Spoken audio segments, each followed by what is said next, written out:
चलो, अब possessive noun आ गया हमें। अब पोजेसिव नाउन के बाद नाउन की एक और इंटरेस्टिंग टाइप होती है जिसका नाम होता है कलेक्टिव नाउन। याद है ना, हम हमेशा लैंग्वेज में कलेक्टिव नाउन भी पढ़ते थे। तो नाउन की जो नेक्स्ट टाइप है दैट इज, हमने proper to common rule number 1 पढ़ लिया, 2, 3, 4, 5, 6 तक पढ़ चुके हैं हम, है ना। तो नेक्स्ट इज कलेक्टिव नाउन। चलो, कलेक्टिव नाउन का अगर मैं मीनिंग आपसे पूछूं तो मुझे क्या बताओगे? कलेक्टिव का मतलब होता है कलेक्शन। जब हम चीजों को इकट्ठा कर लेते हैं तो वो कलेक्ट हो जाती हैं और फिर हम उनको नाम दे देते हैं। जैसे एक लड़का, दो लड़का, तीन लड़का, चार लड़का, ये कहने की बजाय मैं कह दूं ग्रुप ऑफ बॉयज, है ना। हम मार्केट से अंगूर खरीद के लाए हैं, ग्रेप्स, तो 1 ग्रेप, 2 ग्रेप, मेनी ग्रेप, ये कहने की बजाय मैं कह दूं bunch of grapes.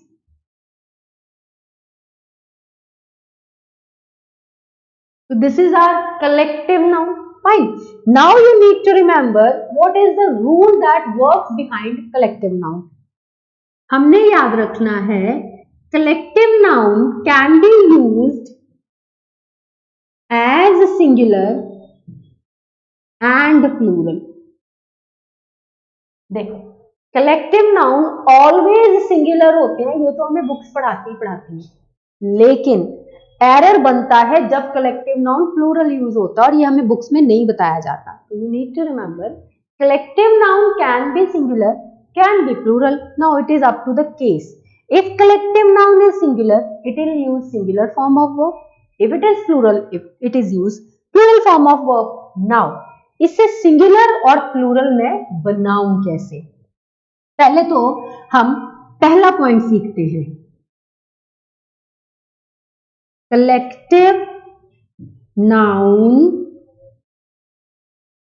takes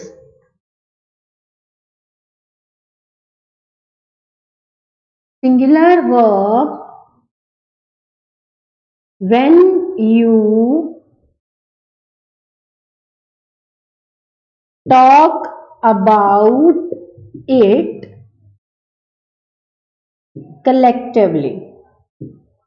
collective noun अपने साथ में सिंगुलर वर्ब लेता है जब आप उसे collectively as a group use करते हैं, एज अ होल यूज करते हैं, तो वो अपने साथ में सिंगुलर फॉर्म ऑफ वर्ब लेता है।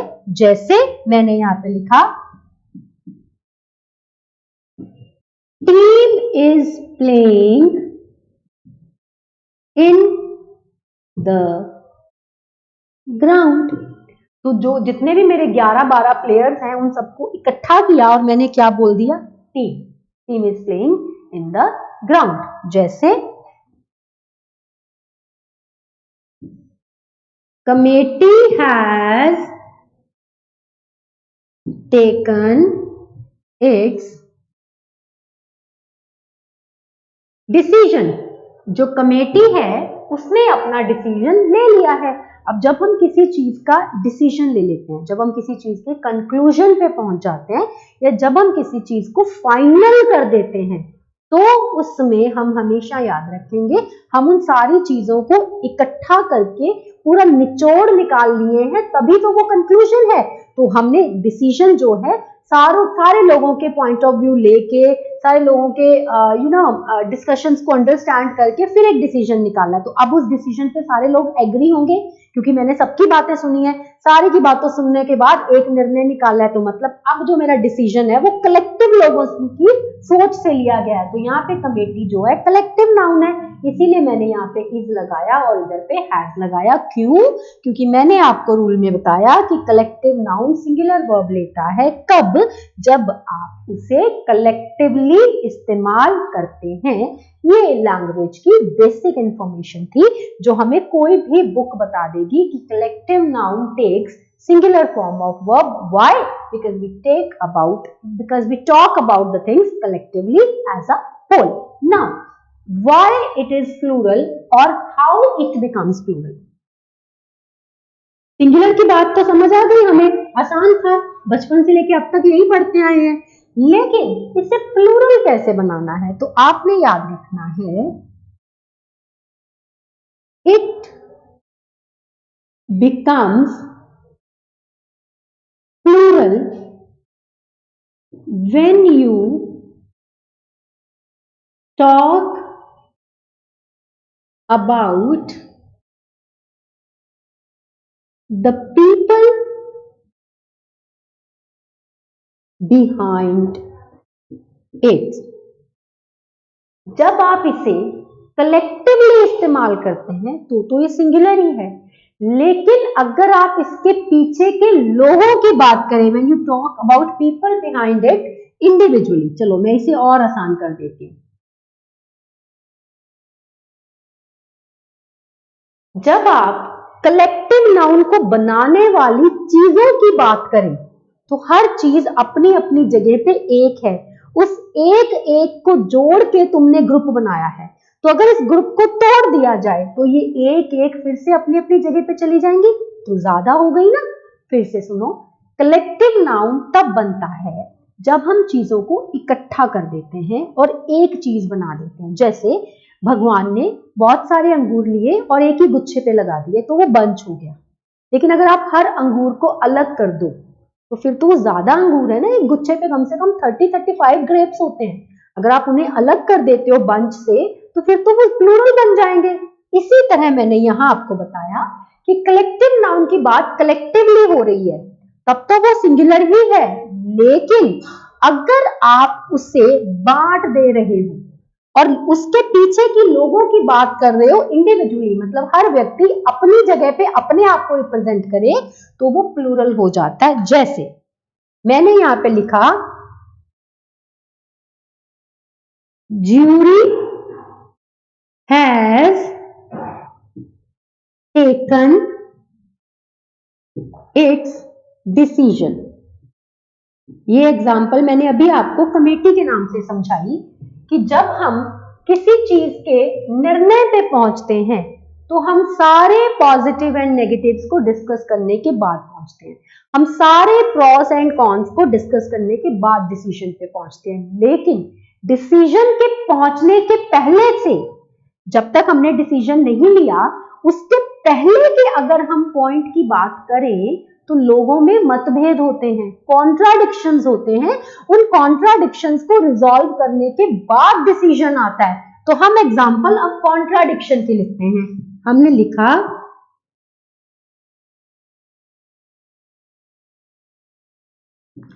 Jury dash different views about this case. अब जरा ध्यान से मेरी बात को समझने की कोशिश करना। डिसीजन लिया तो हमने कलेक्टिव वर्ब लगाई क्योंकि लड़ मर के हमने एंड में एक डिसीजन ले लिया, लेकिन अभी डिसीजन नहीं लिया गया। क्यों? क्योंकि व्यूज डिफरेंट हैं। किसके? ज्यूरी के। अब ज्यूरी के डिफरेंट व्यूज होंगे कि ज्यूरी के अंदर जो लोग हैं उनके व्यूज डिफरेंट होंगे। लोगों को बना के मिला के ज्यूरी बनी है ना, 4-6 लोगों को मिला के एक पैनल बना है, तो पैनल का नाम ज्यूरी रख दिया गया, लेकिन उसके अंदर 6 लोग हैं। तो जो विचारों का मतभेद है वो ज्यूरी का है कि लोगों का है? बट ऑब्वियस लोगों का है। तो अब आप किसकी बात कर रहे हो? You are talking about the people behind it individually. क्यों? क्योंकि हर व्यक्ति का अपना विचार होगा, तो इस हिसाब में इसे ये क्या होगी? प्लूरल। तो मैं यहाँ पे लिखूंगी jury have different views about this case. तो इसको ज्यूरीज नहीं बनाना, इसे ज्यूरी रखना है, लेकिन लोगों को दिखाओ। चलो एक एग्जांपल और करके दिखाती हूँ। अब इस चीज को हम क्लीन कर देते हैं। क्यों? क्योंकि ये आप पढ़ चुके हो, अब हमें बस डिस्कस करना है। चलो मैंने यहां पे लिखा team has chosen it's captain. Team ने अपना कैप्टन चुन लिया है, ठीक है। तो ये तो कलेक्टिव डिसीजन हो गया कि भाई MS Dhoni is our captain या फिर Virat Kohli is our captain. लेकिन इज इट पॉसिबल, क्या ये जरूरी है या क्या ये इंपॉर्टेंट है कि सारे लोग एक ही बंदे को सपोर्ट करें कि इसे ही कैप्टन बना दो? अगर हम बात करते हैं अपने देश के इस इलेक्शन से पहले के इलेक्शंस की, जब मिस्टर नरेंद्र मोदी हमारे देश के पीएम बने थे, तो वो भारी मेजॉरिटी से जीते थे। मैंने ये नहीं कहा कि वो ओवरऑल मेजॉरिटी से जीते थे, वो भारी मेजॉरिटी से जीते थे, क्योंकि कुछ वोट्स तो कांग्रेस को भी गई थी, कुछ वोट्स आजाद उम्मीदवारों को भी गई थी, कुछ वोट्स आरएसएस को भी गई थी, लेकिन ज्यादा मेजॉरिटी किसके पास थी? बीजेपी के पास। इसी तरह मेजॉरिटी जीत गई, डिसीजन ले लिया गया, लेकिन डिसीजन लेने के पहले का प्रोसेस देखो जरा, वोट बटी, लोगों ने अपने मन से अपनी अपनी पार्टीज को वोट दी, सिमिलरली कैप्टन चुन लिया गया, लेकिन कैप्टन चुनने के पहले वोटिंग तो हुई होगी कि किसको कैप्टन बनाना है, तो वो वोटिंग तो हर व्यक्ति की अपनी अपनी की होगी। तो हम अगर यहाँ पे लिखे team dash fighting over the election of new captain, अब नया कैप्टन कौन होगा, इसके लिए टीम में लड़ाई हो रही है। तो टीम लड़ाई करेगी कि टीम के अंदर के लोग लड़ाई करेंगे? उन लोगों को इकट्ठा करके हमने टीम बनाई थी, तो अब टीम नहीं लड़ रही, टीम तो वो तब है जब वो इकट्ठे हैं, लेकिन अब तो वो लड़ रहे हैं तो मतलब वो अलग हो गए हैं, अलग हो गए हैं तो बट ऑब्वियस उनमें बंटवारा हो गया है। तो ज्यादा नहीं तो कम से कम दो हिस्सों में तो बटे ही होंगे, तो दो हिस्से प्लूरल होते हैं, तो team are fighting over the election of new captain. Okay, अब एक एग्जांपल मैं लास्ट लिखूंगी, आई वॉन्ट, आप एक सेकंड का टाइम दूंगी मैं आपको, और आप उसे अपने आप से जो है चूज करें कि इसमें क्या आना चाहिए। मैंने यहाँ पे लिखा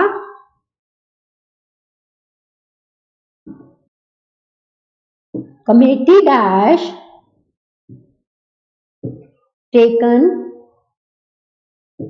देयर सीट्स, मतलब कमेटी जो है वो अपनी सीट्स पे बैठ गई है। तो कमेटी सीट्स पे बैठती है कि लोग बैठते हैं हम सीट पे, जो लोगों ने मिलके कमेटी बनाई होगी वो लोग कुर्सियों पे बैठेंगे कि कमेटी कुर्सी पे बैठेगी? बट ऑब्वियस लोग बैठेंगे। तो हर व्यक्ति अपने लिए एक अलग कुर्सी लेगा कि वो ये कहेंगे कि हम कमेटी हैं, हमें एक ही कुर्सी पे बैठेंगे क्योंकि हम ग्रुप हैं। तो कोई भी कुर्सी ऐसी नहीं है जिसपे पूरा का पूरा ग्रुप बैठ जाए, हर किसी को अपनी अपनी जगह पे जाके बैठना होगा, तो हर कोई अपनी अपनी जगह लेगा। You are talking about the people behind the collective noun but individually, तो committee have taken their seats. क्यों? क्योंकि हर व्यक्ति अपनी अपनी कुर्सी लेगा और व्यक्ति ज्यादा है इसीलिए तो वो कमेटी है, इसीलिए यहां लगा there. This is the rule of collective noun singular and plural. Singular तब जब वो एज अ ग्रुप काम कर रहे हैं, लेकिन प्लूरल तब जब आप उनमें क्या कर रहे हो, डिवीजन दिखा रहे हो, आप उनमें बंटवारा दिखा रहे हो या आप उन्हें अलग अलग कर रहे हो। अब ये बंटवारा टर्म नेगेटिव है, लेकिन हमेशा जब ये लोग एक दूसरे से अलग होते हैं तो नेगेटिवली नहीं होते। जैसे कुर्सी पे बैठने के लिए इनको अलग होना पड़ा तो ये नेगेटिव थोड़ी है, ये तो पॉजिटिव है, हर कोई अपनी जगह पे जाके बैठेगा। तो डोंट थिंक लाइक कि नेगेटिव टर्म होगी तभी कलेक्टिव नाउन टूटेगा। कलेक्टिव नाउन तब अलग होगा जब उसके पीछे के लोग काम करेंगे। अब लोग पॉजिटिव काम भी करते हैं, नेगेटिव भी करते हैं, लड़ रहे हैं तो वो नेगेटिव है, लेकिन खाना खा रहे हैं तो पॉजिटिव है, लेकिन खाना तो हर कोई व्यक्ति अपने हिस्से का ही खाएगा, भले वो ग्रुप ही हो। फाइन, तो this is called collective noun. I hope this point is clear to everyone. और अब जब आप कलेक्टिव नाउन के साथ प्लूरल फॉर्म लगी हुई देखोगे तो आपको कंफ्यूजन नहीं होना चाहिए कि प्लूरल फॉर्म कैसे आई है। Now next rule is rule of ICS, or I can say rule of words ending with ICS. In language, there are certain words that end with ICS. For an example, politics, civics, और सोचते चलो economics,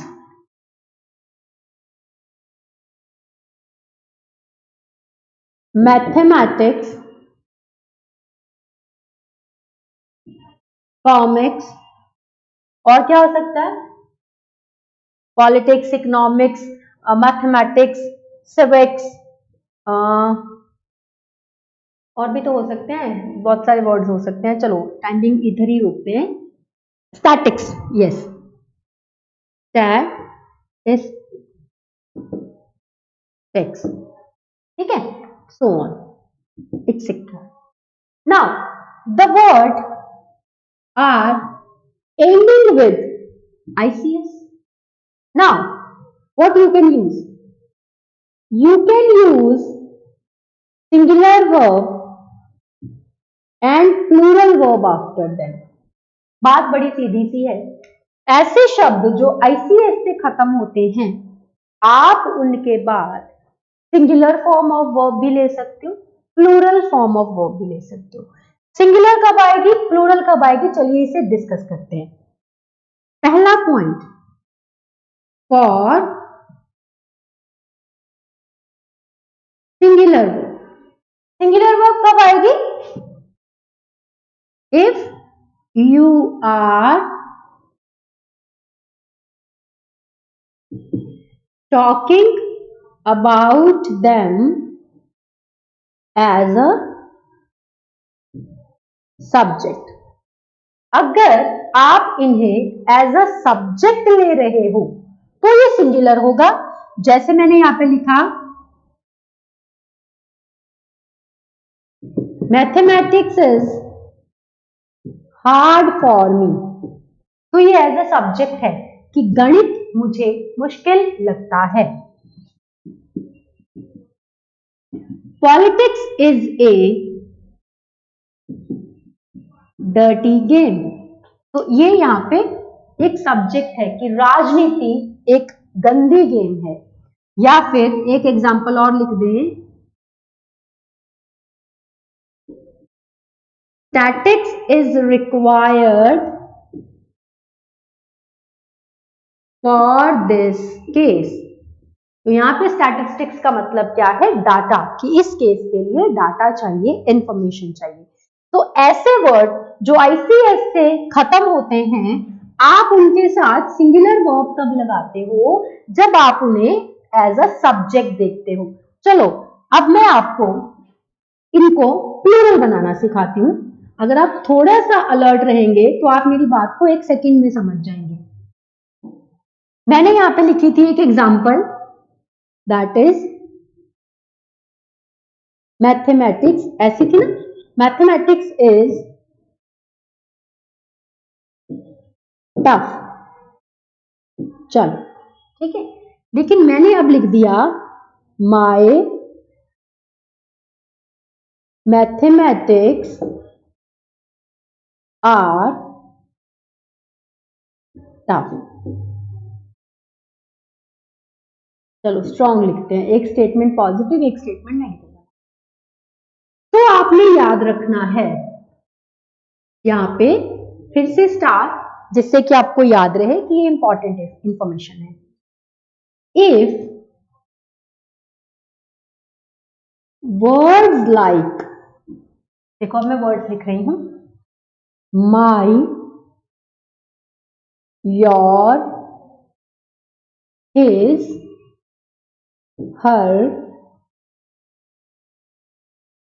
there, अवर या फिर name, अगर ICS वाले words के साथ इनमें से कुछ लगा दिया जाए तो ऑलवेज यूज प्लूरल वर्ब। अभी इसको समझ लो, फिर मैं समझाती हूं कि प्लूरल वर्ब कैसे हुई। अब देखिए, आईसीएस वाला वर्ड है मैथमेटिक्स, इसके आगे क्या लगा है, माई। देखो, my, your, his, her, their, our, name, इनमें से कुछ आए तो वर्ब क्या होती है, प्लूरल। तो my mathematics are. Now the question is why. जब मैंने यहाँ पे माई मैथमेटिक्स लगाया और जब मैंने मैथमेटिक्स इज लगाया, इन दोनों का डिफरेंस क्या है। जब मैंने मैथमेटिक्स इज लिखा था तो it was simply a subject जिसका नाम है गणित, नर्सरी क्लास से शुरू होके इट्स के हाईएस्ट डिग्री तक, कि आप नर्सरी क्लास से शुरू हो जाओ और हाईएस्ट फॉर्म तक चले जाओ, मैथमेटिक्स मुश्किल होता है। लेकिन जब मैंने माई लगा दिया, माई मैथमेटिक्स, तो अगर मैं अभी 9th स्टैंडर्ड में हूं तो मुझे नर्सरी से लेके 9th तक का मैथ आता है, 10th का मैथ नहीं आता, 11th का, 12th का, बीकॉम का, एमकॉम का, फिर उसके बाद एमफिल का, पीएचडी का, ये वाले मुझे कंसेप्ट नहीं आते, तो मुझे उतना ही मैथ आता है जितना मैंने पढ़ा है। तो इसका मतलब है concepts of math till date.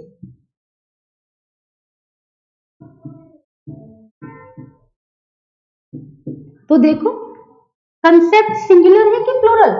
Singular है, सॉरी प्लूरल है, इसीलिए यहां आर लगा है, क्योंकि यहां पे मैथमेटिक्स का असली मतलब है कंसेप्ट्स ऑफ मैथ। चलो एक एग्जांपल और लिखते हैं। हमने लिखा था politics is a dirty game. चलो आपको एब्स्ट्रैक्ट नाउन का रूल भी रिमाइंड करवा देती हूँ। राजनीति दिखती नहीं है पर होती है। एब्स्ट्रैक्ट नाउन एडजेक्टिव, तो एब्स्ट्रैक्ट नाउन का जब एडजेक्टिव बता दिया जाए तो आर्टिकल लगाते हैं, ये ए लगा हुआ है। अब politics is a dirty game, यहां पे we are talking about as a whole, कि राजनीति एक बुरी गेम है। लेकिन मैंने यहां पे लिख दिया किसी भी कंट्री का या किसी भी स्टेट का नाम लिख देते हैं। हमने लिख दिया यहां पे Greece politics dash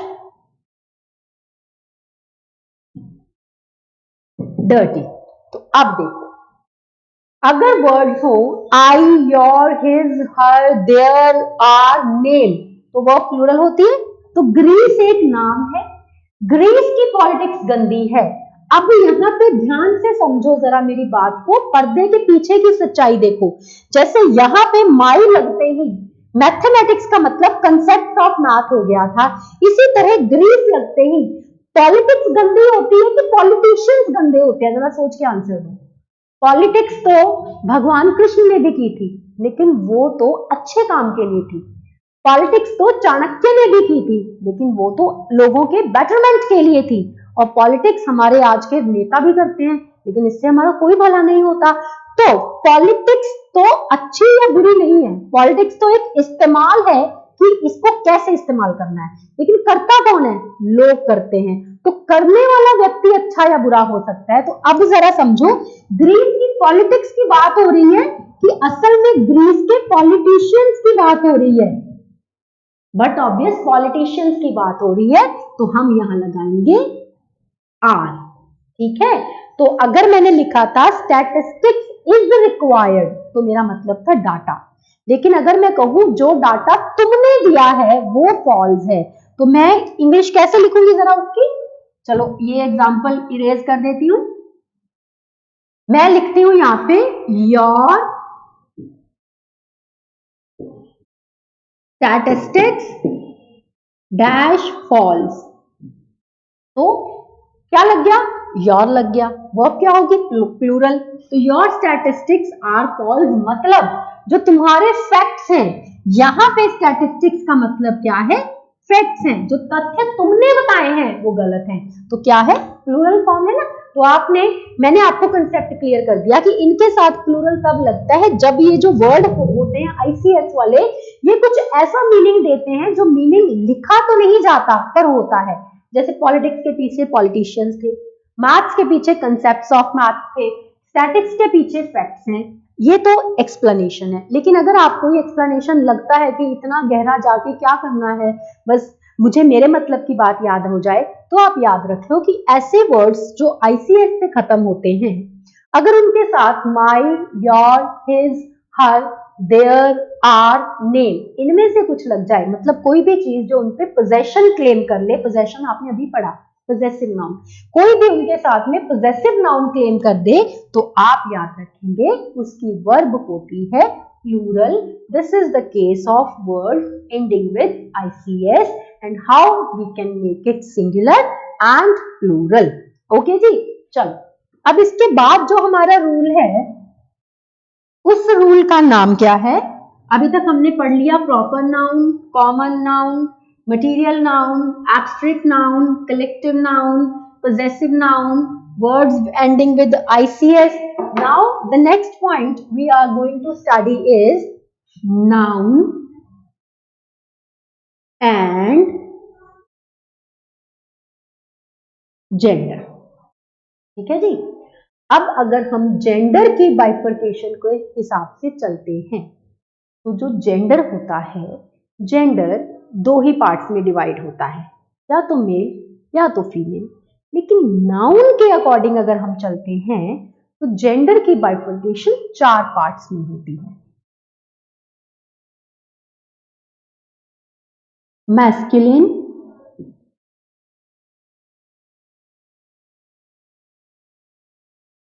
feminine, common and neutral. Masculine, feminine, common and neutral. Masculine gender but obvious deals with male, जैसे Rohan, mister Verma,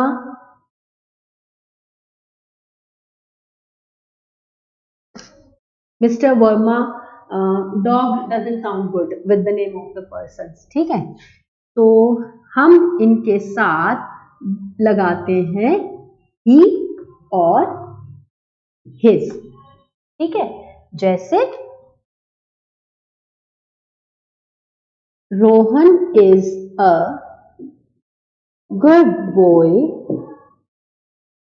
he is known for his intelligence। तो क्या लिखा मैंने? रोहन एक अच्छा लड़का है, लोग उसे उसकी इंटेलिजेंस की वजह से जानते हैं।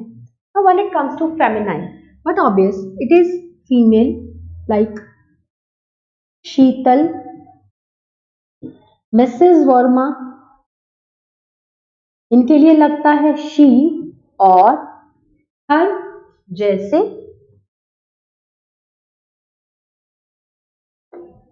शीतल is talking about her school, तो ये हमने शीतल के लिए हर का इस्तेमाल किया। Now what about common gender?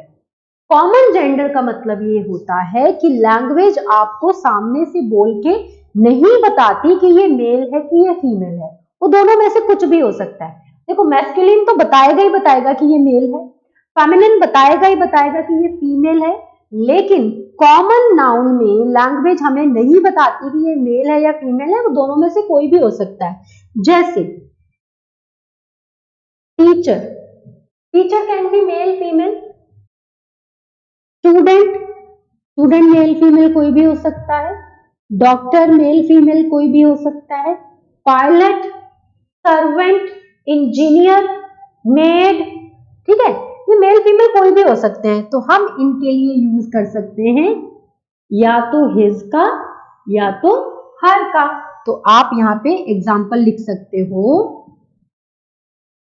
Doctor is in his clinic या फिर doctor is in her clinic, ये दोनों ही सही है, ठीक है। लेकिन लैंग्वेज के पॉइंट ऑफ व्यू से देखें तो लैंग्वेज ज्यादातर हिज का इस्तेमाल करना बेहतर समझती है, लेकिन हर गलत नहीं है, हिज और हर कुछ भी आ सकता है, लेकिन शुरू से this is the way language works, ये ज्यादातर हिज को ही प्रायोरिटी देती है। तो हम याद रखते हैं मैस्कुलिन जेंडर में मेल से रिलेटेड बात होगी, ही और हिज का ही इस्तेमाल होगा। फेमिनाइन में फीमेल से रिलेटेड बात होगी, शी और हर का ही इस्तेमाल होगा। कॉमन मेल फीमेल कोई भी हो सकता है, आप हिज या हर कुछ भी ले सकते हो। अब बात करते हैं न्यूटर जेंडर की। आप याद रखेंगे न्यूटर जेंडर हमेशा नॉन लिविंग थिंग्स के लिए यूज होगा और इसके लिए इस्तेमाल होगा इट का, ओके। जैसे this is my table full stop, it has 4 legs। तो table is a non living thing and it हमने यूज कर दिया न्यूटर जेंडर के लिए। तो नाउन एंड जेंडर में हमने ये याद रखना है कि नाउन और जेंडर का मतलब है मेल फीमेल दोनों में से क्या। तो मैस्कुलिन मतलब मेल, फेमिनाइन मतलब फीमेल, कॉमन मतलब कोई भी, लेकिन न्यूटर का मतलब क्या होता है, नॉन लिविंग थिंग। तो मेल है तो ही और हिज आएगा, फीमेल है तो शी और हर आएगा, कॉमन है तो हिज हर में से कुछ भी आ सकता है, लेकिन ज्यादातर लैंग्वेज हिज का इस्तेमाल करती है, बट हर गलत नहीं है। न्यूटर जेंडर हमेशा नॉन लिविंग थिंग्स के लिए आएगा और इस्तेमाल करेंगे इट का। ये हो गया इस रूल का इंट्रोडक्शन। नाउ जो इसका आपको पॉइंट सीखना है वो क्या है, वो पॉइंट ये है, noun and gender for personified objects। Personified या पर्सोनिफिकेशन का मतलब होता है ऐसी चीजें जिनको हम ह्यूमंस के कंपैरेटिव मान लेते हैं। जैसे हमारे देवी देवता हैं, ठीक है, इंद्रदेव, बट ऑब्वियस हमें पता है वो मेल है, लेकिन सन तो एक हेवनली बॉडी है ना, लेकिन हम उसे बोलते हैं सूरज देवता, ठीक है। मून को हम बोलते हैं चंद्रदेव, लेकिन पानी को हम फीमेल बोलते हैं क्योंकि गंगा मैया है, यमुना जी हैं, ये सारी फीमेल्स हैं। कोई भी पानी की बॉडी का नाम नदियों में से फीमेल नहीं है, मेल नहीं है, लेकिन समंदरों के नाम मेल हैं, जैसे इंडियन ओशन, रेड सी, फाइन, एटलांटिक्स, ये ताकत वाले नाम हैं। तो पर्सोनिफिकेशन का मतलब है ऑब्जेक्ट्स, जब आप ह्यूमंस की बात करते हो तो हम याद रखेंगे for heavenly bodies. Heavenly bodies का मतलब ये है जिनको कुदरत ने बनाया है। हेवनली बॉडीज का मतलब है वो चीजें जो नेचर के अंडर आती है, जिन्हें मैन ऑपरेट नहीं करते। For heavenly bodies you can use he, she according to their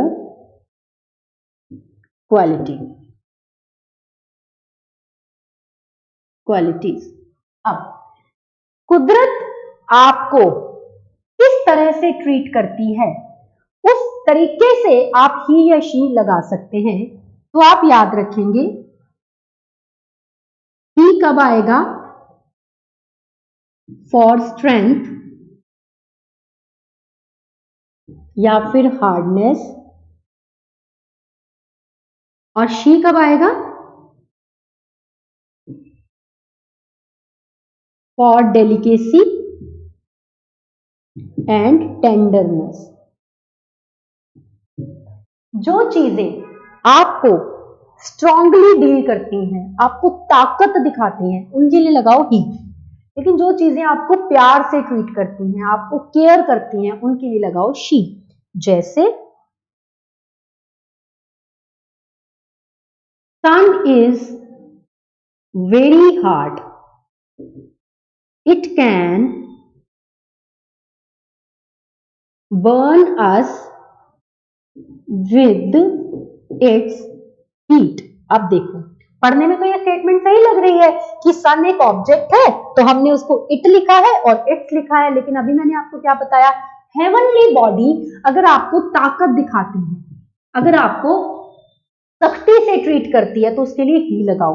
तो सन हेवनली बॉडी है, लेकिन ये हमें सख्ती से ट्रीट करता है। सख्ती से ट्रीट कैसे करता है, गर्मियों में तो हम सूरज को झेल ही नहीं पाते, लेकिन ठंड में भी अगर सूरज अच्छी खासी धूप दे रहा है तो हम स्वेटर पहनने नहीं बैठ पाते, हम धूप में स्वेटर्स को लूज कर देते हैं और बॉडी को हीट देते हैं। क्यों? क्योंकि स्वेटर में हमें गर्मी फील होने लगती है। तो यहाँ पे इट का और इट्स का एरर है, क्या आना चाहिए, he can burn us with his heat। जैसे एक एग्जांपल है, और mother nature loves all its children. अब मदर नेचर का मतलब है कुदरत। कुदरत अपने सारे बच्चों को प्यार करती है, तो प्यार करना is a feeling of tenderness, delicacy, तो इट्स गलत है। यहाँ क्या आना चाहिए? हर आना चाहिए। Mother nature loves all her children. अब मैं आपको दो एग्जांपल करके दिखाती हूँ ताकि जो पॉइंट है वो आपको क्लियर हो जाए। इसे हम रिमूव कर देते हैं क्योंकि ये हमने डिस्कस कर लिया है, तो अब ये आपके दिमाग में होना चाहिए। मैंने यहाँ पे लिखा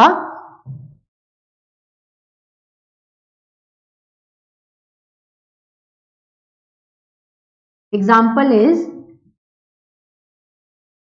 death lies its icy hands on everyone, and दूसरी example is ship is ready for its first sailing। अब जरा ध्यान से देखो, death lies its icy hands on everyone। now what is this death? मैंने आपको शुरू में बताया कि हेवनली बॉडीज या पर्सोनिफिकेशन में उन चीजों को लेना है जिन्हें कुदरत ऑपरेट करती है, ह्यूमन ऑपरेट नहीं करता। तो death and life is not in our hand, it is in God's hand, it is in nature's hand. लेकिन डेथ कैसे ट्रीट करती है हमें? डेलिकेसी से? No, death shows us her और हिज पार। अब आपको डिसाइड करना है हर की हिज। पार दिखा रही है स्ट्रेंथ, ताकत, जान लेने की ताकत है इसमें, तो ये तो हमें स्ट्रेंथ दिखा रही है, प्यार से ट्रीट नहीं कर रही। तो गलती कहाँ है? इट्स में। यहां आएगा his. Death lays his icy hands on everyone. Now the next is ship is ready for its first sailing. जब शिप समंदर में पहली बार उतरता है तो उसे बड़े अच्छे से डेकोरेट करते हैं, शिप्स के नाम रखे जाते हैं, विक्टोरिया, एलिजाबेथ, ऐसे करके। तो पहली शिप के लिए रेडी है तो उसे कितने अच्छे से ट्रीट किया जाता है, तैयार किया जाता है। अगर तो ये वॉरशिप होती तो हिज होता, लेकिन अब तो ये सेलिंग के लिए जा रही है, मतलब इस पे क्रूज जाएंगे लोग, इसमें फन करेंगे। ये वॉरशिप या नेवी शिप नहीं है। वॉरशिप या नेवी शिप होता तो मैं लिखती यहाँ पे, मैंने तो सिर्फ शिप लिखा है और सेलिंग लिखा है। मतलब इसे कोई ऑन करेगा, इस पे क्रूज जाएंगे, इस पे पैकेजेस मिलेंगे, लोग इस पे फन करेंगे। तो it is treating us with delicacy, तो इट की जगह क्या आना चाहिए? Her. Ship is ready for her first sailing. तो आप याद रखेंगे नाउन एंड जेंडर में masculine male, feminine female, common that can be male और female, anyone, neutral non living. लेकिन अगर पर्सोनिफिकेशन की बात आ जाए तो आप सिर्फ उन चीजों को इसमें काउंट करेंगे जिन्हें नेचर ऑपरेट करती है, ह्यूमन ऑपरेट नहीं कर सकता, और आप उन्हें उनके एडजेक्टिव्स के अकॉर्डिंग, उनकी क्वालिटीज के अकॉर्डिंग जेंडर दोगे। अगर वो आपको स्ट्रेंथ दिखाती हैं, अगर वो स्ट्रांग हैं, अगर वो आपको नुकसान पहुंचा सकती हैं तो वो ही है या हिज है। लेकिन अगर वो आपको डेलिकेसी से ट्रीट करती हैं, अगर वो आपको प्यार दिखाती हैं, अगर वो आपको केयर दिखाती हैं, फिर वो शी या हर है। इनके लिए इट्स का इस्तेमाल नहीं करना, और न्यूट्रल जेंडर जैसा कोई रूल है ही नहीं कि हिज लगाओ या हर लगाओ। नो, चुनो। ताकत है, स्ट्रेंथ है तो हिज, प्यार है, केयर है, नर्चर कर रही है वो आपको तो her. This is the rule of noun and gender. Now our next rule is noun and colloquial English। चलो, इसका नाम बड़ा अटपटा सा है, तो पहले तो मैं आपको इसे समझा ही दूं कि इसका मतलब क्या है। Noun and colloquial English। colloquial English का मतलब होता है वो इंग्लिश जिसको एज इट इज हिंदी से इंग्लिश में बदल दिया गया है। मतलब लैंग्वेज में उसकी कोई एग्जिस्टेंस नहीं है। जैसे आप हिंदी में बोलते हो, आपने उसका एज इट इज इंग्लिश बना दिया। जैसे लोग आपसे पूछते हैं आपका शुभ नाम क्या है, बोलते हैं ना शुभ नाम। तो इंटरव्यू में भी कभी कभी कोई इंटरव्यूअर पूछ लेता है what is your good name, है ना। इंग्लिश में हिंदी में बोला शुभ नाम, एज इट इज इंग्लिश बना दी गुड नेम। तो आपको याद रखना है there is nothing like good name, नाम हमेशा गुड ही होते हैं, नाम आपकी पहचान है, कभी नाम भी गंदे होते हैं, अभी कितना गंदा नाम है, नो, नाम आपकी पहचान है, वो हमेशा गुड होते हैं। तो हिंदी में शुभ नाम बोलो, अशुभ नाम बोलो, जो मर्जी बोलो, लेकिन इंग्लिश में वो गुड नेम नहीं होगा, वो सिर्फ नेम होगा। जैसे ये मेरा चचेरा भाई है, ये मेरी मौसेरी बहन है, कैसे बोलते हैं हम लोग उसको? कजन, ब्रदर या फिर सिस्टर, ये गलत है। कजन के बाद कभी भी ब्रदर या सिस्टर नहीं आता, वो सिर्फ कजन होता है। ओके, नाउ नेक्स्ट इज, ऐसी और चीजें बताती हूँ। देखो, हम लोग क्या कहते हैं, यहां पे अपने साइन कर दो, साइन करवाते हैं ना लोग हमसे, यहाँ पे साइन कर दो ना। साइन का मतलब होता है सिंबल, जो तुम्हें करने के लिए कहा जा रहा है वो तुम्हारे सिग्नेचर हैं। सिग्नेचर का मतलब होता है योर इनिशियल्स, गेटिंग। इसी तरह क्राउड होती है और मॉब होती है, ये अब आपको डिफरेंस याद रखते जाना है डियर स्टूडेंट्स। क्राउड का मतलब है कॉमन पीपल, लेकिन मॉब का मतलब होता है एंग्री पीपल। ठीक है, तो सड़क पे लोग गुस्से से पागल हो रहे थे, क्राउड गो मैड ना, and mob go mad, crowd गलत हो जाएगा। इसी तरह होता है टैलेंट और स्किल। अब याद रखना है आपको, टैलेंट बाय बर्थ होता है हम में, और स्किल वी लर्न, ये हम सीखते हैं। इसी तरह विंडो और counter, ticket window is closed now, नहीं, ticket counter is closed now. Counter वो जगह जहां पे यू कैन सेल और बाय, जहां पे आप कुछ बेच सकते हो, यहां पे सेल लिखते हैं। Where you can sell and buy, जहां पे आप चीजें बेच सकते हो, खरीद सकते हो। Window is nothing just a खिड़की, जो हमारे घरों में होती है, झरोखा जिसे हम बोलते हैं। ठीक है, इसी तरह ब्रीज एंड विंड, लोग बोल देते हैं cool wind is blowing, cool air is blowing, नहीं, अगर वो कूल है, अगर वो सूदिंग है, if you are liking it, तो वो क्या है, ब्रीज है, स्मूथ है, आपको पसंद आ रही है। लेकिन अगर वो स्ट्रांग है तो फिर वो विंड है, स्ट्रांग ब्रीज नहीं होती और कूल विंड नहीं होती। ठीक है, ऐसे और भी वर्ड्स हैं, मैं लिखते जाती हूँ, आई होप आपको इतने पॉइंट क्लियर हो गए हैं। उसके बाद से और हमारे कौन से वर्ड होते हैं, बड़ा सारा डिफरेंस होता है। घर में जनरली हम ग्राउंड वर्ड यूज करते हैं कि जमीन से उठा के मत खाओ, तो ground is something like earth surface, लेकिन जो हमारे घर के अंदर होता है वो ग्राउंड नहीं होता, वो फ्लोर होता है। तो जमीन से उठा के मत खाओ, ये गलत है, फर्श से उठा के मत खाओ। ठीक है, जैसे ब्लंडर और मिस्टेक, लोग बोलते हैं ये तो तुमने बहुत बड़ा ब्लंडर कमिट कर दिया, ऐसा बोलते हैं, आप ध्यान देना, लोग ऐसा बोलते हैं कि ये तो बहुत बड़ा ब्लंडर है, गलत है। ये जो ब्लंडर है इट मीन्स वो ऑलरेडी बहुत बड़ा है। ब्लंडर का मतलब होता है something that not be rectified, ऐसी चीज, ऐसी गलती जिसे सुधारा ना जा सके, वो ब्लंडर होती है। तो उसके आगे big blunder, small blunder word की जरूरत नहीं है, वो पहले से अपने आप में एक आफत है। मिस्टेक स्टैंड्स फॉर गलती, जो आप गलती करते हो, इसको तुम बिग और स्मॉल कह सकते हो, this is a big mistake, this is a minor mistake. गलती इज समथिंग जिसे तुम इंप्रूव कर सकते हो, लेकिन ब्लंडर इज समथिंग जो तुम्हारे हाथ के बाहर की बात है, वो गई, वो तुम्हारे बस का नहीं है। ठीक है, जैसे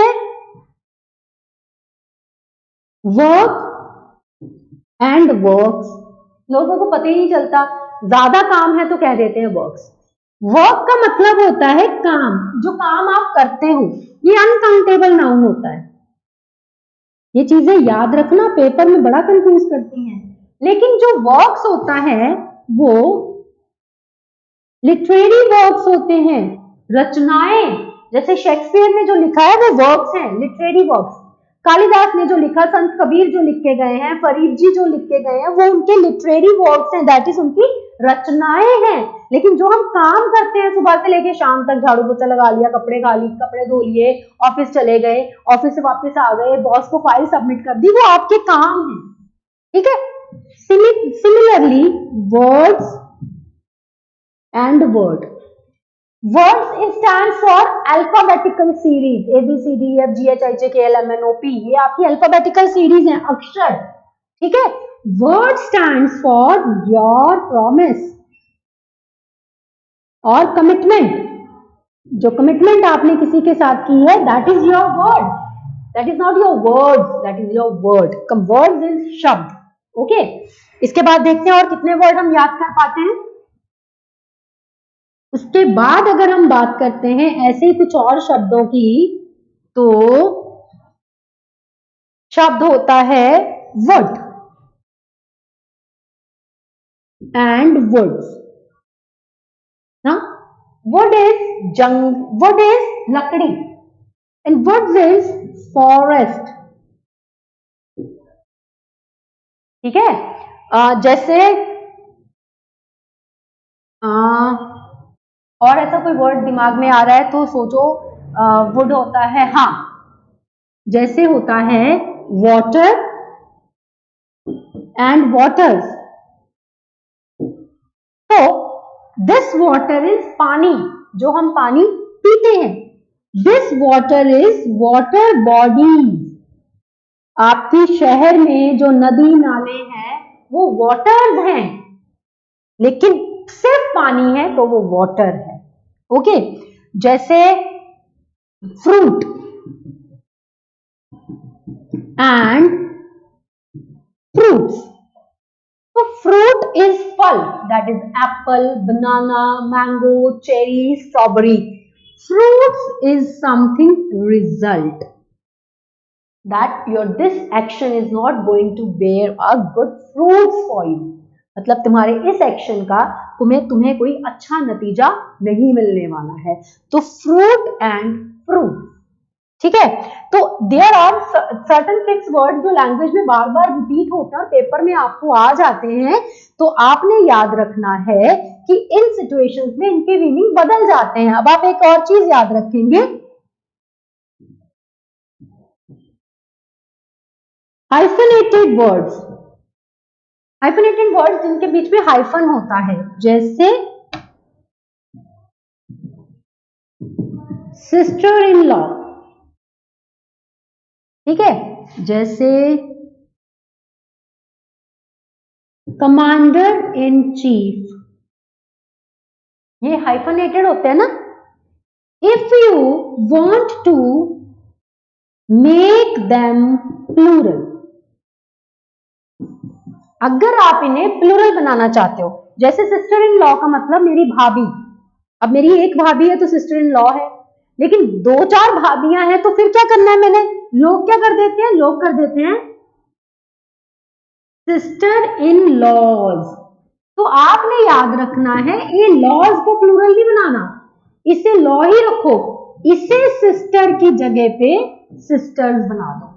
जैसे एक है तो कमांडर इन चीफ है, एक से ज्यादा है तो कमांडर इन चीफ होगा। चीफ तो पोजीशन है, इसे चीफ नहीं बनाना, ये तो पोजीशन है, बंदा जो है वो कमांडर है, तो इसे बनाओ कमांडर्स इन चीफ। ओके, तो आप याद रखेंगे कि अगर हाइफेनेटेड वर्ड है, मतलब देखो हाइफन लगे हुए हैं, इनके बीच में अगर इनको प्लूरल बनाना हो तो इनके डेजिग्नेशन नहीं प्लूरल बनाते। लॉ का मतलब कानूनी तौर पे तुम्हारी भाभी, चीफ का मतलब पोजीशन, व्यक्ति को प्लूरल करो, पोजीशन प्लूरल नहीं हो सकती। This is all about colloquial English और we can use noun and colloquial English। In words को आपने याद रख लेना है।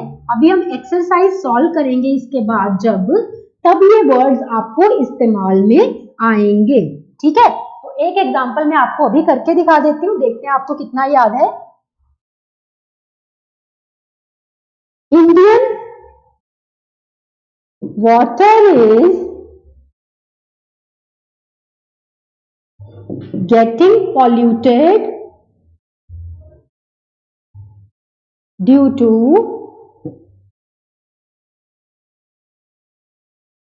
global warming।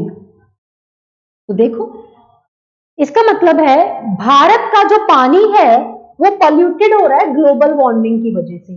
तो भारत का पानी पॉल्यूटेड हो रहा है कि जो भारत के अंदर जल स्रोत है वो पॉल्यूटेड हो रहे हैं, जल स्रोत। बट ऑब्वियस मैंने क्या सिखाया था, अगर वाटर बॉडीज की बात आ जाए तो फिर वो वाटर नहीं वाटर्स होता है, तो ये गलत हो गया। आप इंडियन वाटर को बनाओ इंडियन वाटर्स, और जैसे ही आप इसे वाटर्स बनाओगे ये इज से आर हो जाएगा। क्यों? क्योंकि अब आप बात कर रहे हो जल स्रोत की और वो एक नहीं ज्यादा है, ठीक है। मुझे लगता नहीं अब आपको इसमें कोई इशू होगा, तो हम आगे वाला इसका जो है वो रूल पढ़ लेते हैं। जो इसका नेक्स्ट रूल है उस रूल की जो टाइटल है वो कुछ ऐसी है, noun plus preposition plus sorry, it has to be not singular noun, it has to be same noun। मतलब नाउन हो, नाउन के बाद प्रेपोजिशन हो और उसके बाद फिर से सेम नाउन आ जाए। तो क्या करना है, जैसे मैंने यहां पे लिखा आई ran doors to doors for help। इस स्टेटमेंट का मतलब है मदद के लिए मैं एक से दूसरे, दूसरे से तीसरे, तीसरे से चौथे दरवाजे पे गई। मतलब मैंने एक से ज्यादा दरवाजों पे नॉक किया, तो मैंने प्लूरल ही लिखना है। लेकिन फॉर्मूला जरा समझो, ये नाउन है, ये प्रेपोजिशन है और ये सेम नाउन है। सेम नाउन का मतलब जो प्रेपोजिशन के पहले वही प्रेपोजिशन के बाद। अगर आपके पास नाउन प्रेपोजिशन सेम नाउन ये सिचुएशन बन जाए तो आप हमेशा याद रखो इनको सिंगुलर रखा जाता है, ये बहुवचन नहीं होते। तो मेरा जो ये वाला एरिया है ये गलत है। इसको कैसे बनाना है मुझे, I ran door to door for help. जैसे villages after villages are getting developed। ठीक है, एक के बाद दूसरा, दूसरे के बाद तीसरा विलेज जो है उसकी तरक्की हो रही है। तो नाउन प्रेपोजिशन सेम नाउन क्या केस होना चाहिए, सिंगुलर होना चाहिए। तो क्या इसकी इंप्रूवमेंट है, village after village are getting developed। This is the rule of noun preposition same noun singular case। noun है, noun के बाद preposition है, preposition के बाद same noun है, मतलब वही noun है जो preposition के पहले था। इस situation में statement को रखा जाता है singular। Now let's talk about the rule of noun and number. बड़ा सही रूल है, आपने याद रखना है। नंबर में हो सकता है 100, मिलियन, पेयर, थाउजेंड, ठीक है, डजन, या ऐसा कोई भी नंबर जो गिनती दिखाता हो। अब आपने याद रखना है formula, fix digit plus number. अब मुझे बताने की जरूरत नहीं है नंबर का मतलब क्या है, नंबर का मतलब है ये 5 रुपी, 500 रुपी। तो 5 इज नाउन, 5 नाउन है, नंबर 100 है कि 5 कितना है, 10 टाइम है, 100 टाइम है, 1000 टाइम है। Okay, fix digit plus number is equal to singular case. जैसे example, he gave me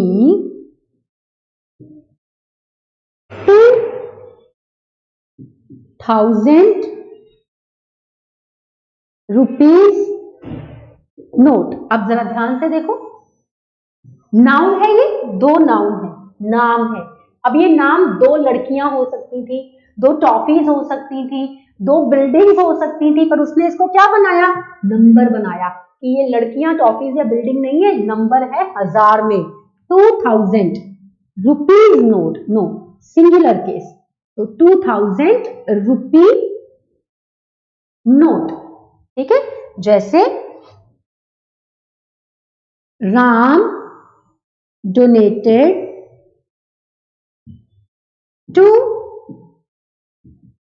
million to the orphanage। Ram ने 2 मिलियन अनाथालय को डोनेट कर दिए। अब 2 मिलियन कितनी बड़ी रकम होगी, तो प्लूरल होनी चाहिए, लेकिन नाउन नंबर क्या सिखाया है, सिंगुलर, तो मिलियंस पे बनाओ मिलियन।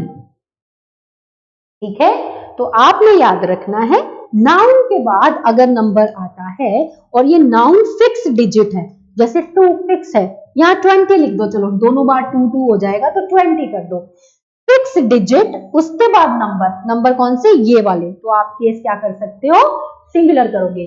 तो इसके बाद अगर इसे प्लूरल बनाना हो तो कोई ऑप्शन है क्या हमारे पास में, अगर कोई हमसे पूछे कि चलो मुझे इसे प्लूरल बनाना है, प्लूरल बना के दिखाओ, तो फिर डिजिट हटा दो, अब लिखो number plus of plus noun, ये बन जाएगा प्लूरल। देखो उल्टा हो गया, पहले नाउन था और नंबर था तो सिंगुलर था, अब नंबर पहले आ गया है, नाउन बाद में चला गया, बीच में आ गया है ऑफ। तो जैसे मैंने यहां पे लिखा 100 ऑफ पीपल, तो हम क्या कर सकते हैं इस सिचुएशन में, नंबर को प्लूरल कर सकते हैं, तो मैं लिखूंगी hundreds of people attended his party. ठीक है, पहले क्या था, 2 मिलियन रुपीस डोनेट किए थे, अब इसे बदल दो, यहां लिख दो million of rupee were donated. अब is there any fix number, do you know कितना डोनेट, कितना मिलियन है, नहीं मिलियन पता ना, और ऑफ भी लगा हुआ है और नाउन भी, तो millions of rupees were donated. तो बड़ा आसान है, फिक्स डिजिट और नंबर, नंबर ये वाले, अगर डिजिट फिक्स है पहले है और उसके बाद नंबर है तो सिंगुलर है, लेकिन नंबर पहले आके उसके बाद ऑफ लग जाता है और फिर नाउन आता है तो जो केस होता है वो बन जाता है प्लूरल।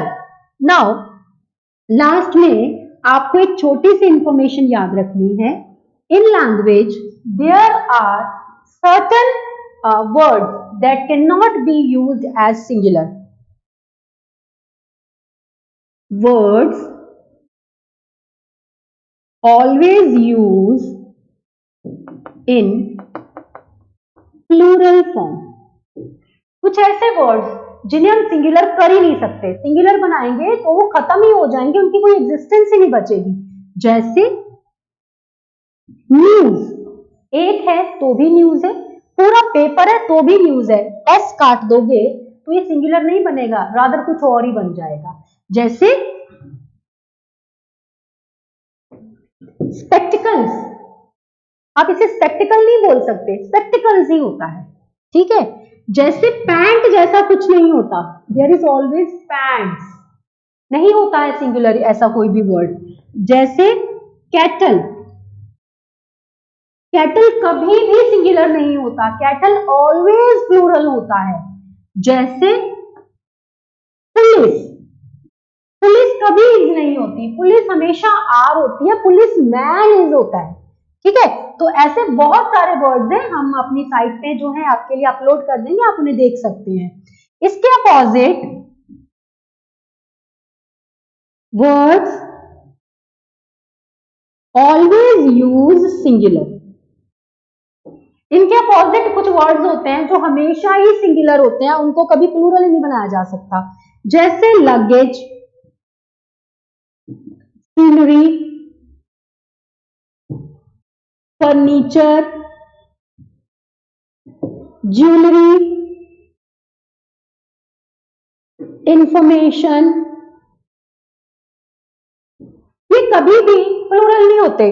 सीनरीज नहीं होता, लगेजेस नहीं होता, फर्नीचर्स नहीं होता, ये हमेशा सिंगुलर होते हैं। अब इस रूल पे आप याद रख सकते हो, to make them plural you can use words like, देखो ऊपर वाले तो परमानेंट प्लूरल है, कभी सिंगुलर नहीं हो सकते, नीचे वाले हैं तो सिंगुलर, लेकिन लैंग्वेज आपको इन्हें प्लूरल बनाने का ऑप्शन देती है अगर आप इनके साथ कुछ विशेष शब्दों का इस्तेमाल कर दें। जैसे ज्वेलरी है ना, तो मैंने यहां पे लिख दिया 4 articles of rings. Now rings, ring एक ज्वेलरी है, तो वो मैंने उसके आगे क्या कर दिया 4 आर्टिकल्स ऑफ रिंग्स, या फिर मैंने इसको कर देती हूँ 4 पीसेस, 4 आर्टिकल्स ऑफ ज्वेलरी। चलो ये तब भी प्लूरल है, ठीक है। जैसे मैंने लिखा इंफॉर्मेशन, तो अगर मैं इसके सामने वर्ड लिख दूं 2 पीसेस ऑफ इंफॉर्मेशन, आपने ध्यान देना है ये वाले वर्ड प्लूरल नहीं करने, ज्वेलरी को ज्वेलरी रखना है, इंफॉर्मेशन को इंफॉर्मेशन ही रखना है, लेकिन इनके आगे वर्ड मैंने लगा दिया, जैसे इधर लगाया 4 आर्टिकल्स, इधर लगाया 2 पीसेस ऑफ इंफॉर्मेशन, तो अब मैं 2 पीसेस के हिसाब से इसे प्लूरल मान लूंगी। जैसे फर्नीचर, तो मैंने यहां पे लिख दिया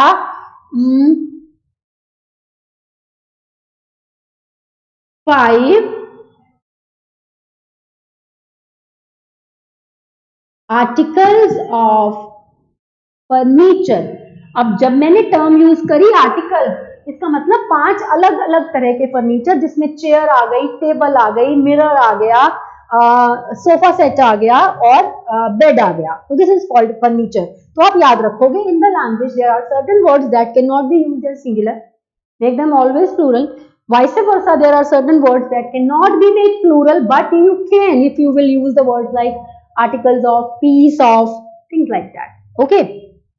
तो जैसे स्लाइस, मैंगो, मैंगोज प्लूरल हो सकता है, लेकिन मैंगो के अगर पीसेस लेने हैं तो you can use 2 slices of mangoes, okay. तो there are certain words. Dear students, this is all about noun, this is all about noun, I am saying this because इसमें कुछ भी ऐसा नहीं छूटा है जो नाउन के चैप्टर का हिस्सा हो और मैंने आपको बताया ना हो, प्रॉपर से लेके till this format, okay. Now go through the chapter again and again, 1 से 2 बार चैप्टर को सुनिए, पहले बार में सिर्फ चैप्टर को सुनिए समझिए, दूसरी बार में उसे पॉज करके अपने नोट्स बनाइए, और उसके बाद जब मैं एक्सरसाइज आपको सॉल्व करवाती हूँ तो याद करिए कि कौन सा रूल उस एक्सरसाइज पे अप्लाई हुआ है या किस स्टेटमेंट को किस रूल से मैंने सॉल्व किया है। तो आप जब इसको अच्छे से पढ़ लेंगे तो I hope you will not find any problem when it comes to your real examination. Thank you.